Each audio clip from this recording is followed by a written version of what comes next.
first came here in February this year.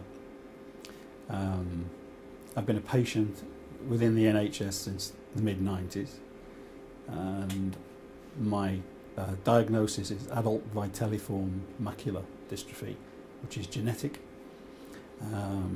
And up until January this year, when I had my last session with the NHS, they said it was a genetic dystrophy, and that the prognosis was that I would eventually lose the complete macular vision, and that I should start attending a low vision clinic, and there was no sort of positive prognosis.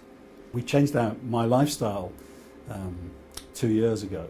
I retired early because my eyesight was degenerating.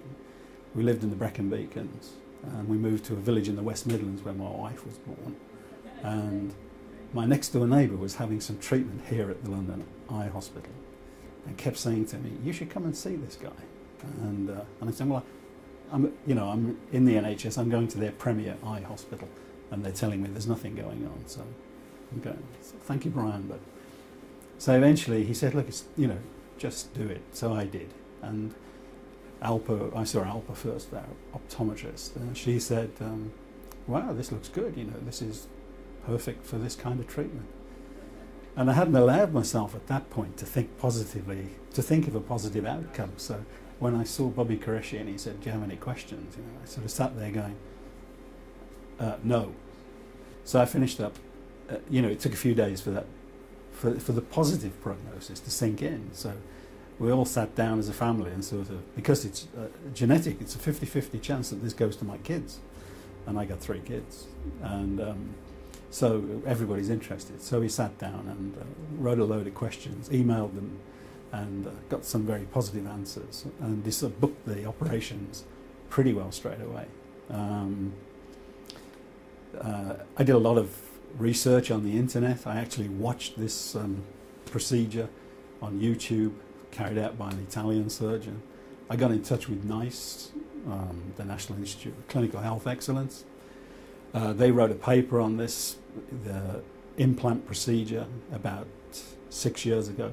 I checked out with the people that wrote it if they were going to update it, and they said there was not a lot of demand for a review, so they hadn't reviewed it. I got in touch with the Macular Society, who were still talking about really improving vision for people with macular diagnosis, but not really looking kind of over the horizon at this kind of procedure, So I then took a second opinion within the NHS, but at a different leading eye hospital. And the surgeon there very kindly admitted that he was about 2 years out of date with this procedure. He doesn't offer it, he's never done it, but he knew of it, obviously. And he intellectualized the whole argument for me, saying, your left eye definitely needs some treatment, but your right eye, 3 or 4 years there without losing sort of reading capacity. So, we went through this whole gambit of pluses and negatives. So, and then I wanted him to say, "Yeah, I'd do it if I were you," but of course he wouldn't say that. So, but it was good. He took me all through every hurdle, every possibility. So I went back and again with my wife, and we sat down, talked it through, and decided that it was my decision. So eventually I said, "Yeah." So I'd done all my sort of professional balance sheet evaluation, and then I made the big emotional decision to actually have it done. So that was it. It's all about my next door neighbour and the happenstance of moving home to be out of the Brecon Beacons, away from a remote farmhouse, to be in a village with shops that I could walk to, a bus route that could get me to most places I wanted to go to. And if we hadn't made that move, I wouldn't have met Brian, and I wouldn't have heard of this procedure, and I wouldn't be here today. So I'd be with my magnifying glass cursing the newspaper. Yeah. So that's about it, really. I first spotted it when I went for a regular eye test, and the guy said, "Well, there's something going on at the back of your eyes and you should go and see someone." It took about 18 months to get a real diagnosis.